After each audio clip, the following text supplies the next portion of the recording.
শহীদউদ্দিন চৌধুরী এনিরা সামনে ওই আদালতের সামনে হাজিরা দিতে যেত, তার ওই হাঁটার দৃশ্য আমাদেরকে শিহরিত করে তুলেছিল। কিন্তু আমরা যখন দেখি, আমরা একটা অন্যায়ের প্রতিবাদ করলে, আমরা সত্যি কথাটা তুলে ধরলে, আমরা যখন যৌক্তিকভাবে সমালোচনা করি, তখন আমাদের বিরুদ্ধে 10 কোটি টাকার মানহানির মামলা দেওয়া হয়। মনে করি এগুলো হচ্ছে আমাদেরকে ভয় ভীতি দেখানোর লক্ষণ। আমরা এটাও বিশ্বাস করতে চাই, এই যে কিছু মানুষ যারা এই কাজগুলো করে, আমরা বিশ্বাস করতে চাই তারা বিএনপির প্রতিনিধিত্ব করে না। আমরা বিশ্বাস করতে চাই তারা অতি উৎসাহী হয়ে ফুটেজ খাওয়ার আশায় এই কাজগুলো করছে। কিন্তু আমরা তখনই সেটা বিশ্বাস করতে পারবো যখন দেখবো এসব লোকদের বিরুদ্ধে ওই সেন্ট্রাল গভর্নমেন্ট থেকে উপযুক্ত ব্যবস্থা নেওয়া হয়েছে।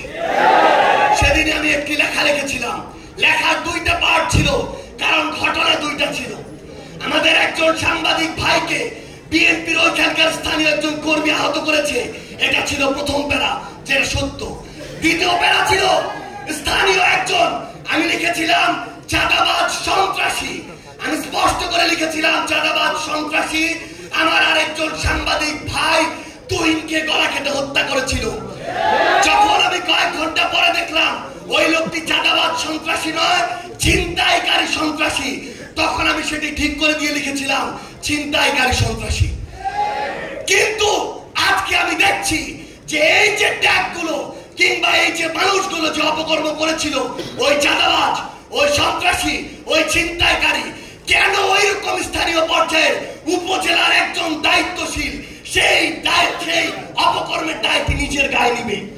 এটা তো আমরা শুধু 3জন নেতৃত্ব বাংলাদেশের সেরা 3টি শিক্ষা প্রতিষ্ঠান থেকে পড়াশোনা শেষ করে রাজনীতির মাঠে এসেছে। এই দৃষ্টান্ত আপনাদেরকে বাংলাদেশের আগামীর যুব তরুণদের রাজনীতি প্রত্যেকটি জেলা, উপজেলা, ইউনিয়নে স্থাপন করতে হবে। আজকে কিছুক্ষণ আগে এখানে আনি ভাই বলে গিয়েছেন যে ডিবি অফিসে তার সাথে আমাদের দেখা হয়েছিল। সত্যি সেদিন যখন ওই ডিবি অফিসের গারদের ছোট্ট একটা কামরায় শহীদউদ্দিন চৌধুরী এনি, রুহুল কবির রিজভী, আন্দালিব রহমান পার্থ সহ বাংলাদেশের রাজনীতির গুরুত্বপূর্ণ নেতৃবৃন্দ বলতে আমরা যাদেরকে চিনি, তাদেরকে আজকের মনের কথা আবারও আপসহীন ভাবে তার মুখ দিয়ে বের হয়ে এসেছে। আমরা শুধু আপনাদের শক্তিটা বলতে চাই। আজকে এখানে বাংলাদেশের 64 জেলা থেকে জাতীয় যুব শক্তির গুরুত্বপূর্ণ নেতৃবৃন্দ এখানে এসে উপস্থিত হয়েছেন। আপনাদের শক্তিটা আপনাদের বুঝতে হবে। আপনাদের যে কেন্দ্রীয় নেতৃবৃন্দ, তারা আপনাদের উদ্দেশ্যে এই বাংলাদেশের জন্য একটা দৃষ্টান্ত তৈরি করেছেন। ছোটবেলায় আমাদের বাবা মায়েরা ইভেন এখনো এই স্বপ্ন দেখে তার ছেলে ডাক্তার হবে, ইঞ্জিনিয়ার হবে, লয়ার হবে, তার ছেলে বুয়েটে পড়বে, মেডিকেলে পড়বে, ঢাকা বিশ্ববিদ্যালয়ে পড়বে।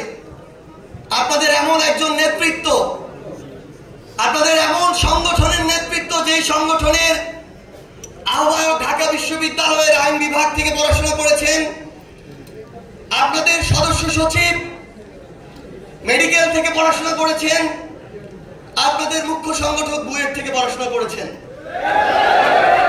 সম্ভবত বাংলাদেশের ইতিহাসে প্রথম এমন একটি দৃষ্টান্ত স্থাপন হয়েছে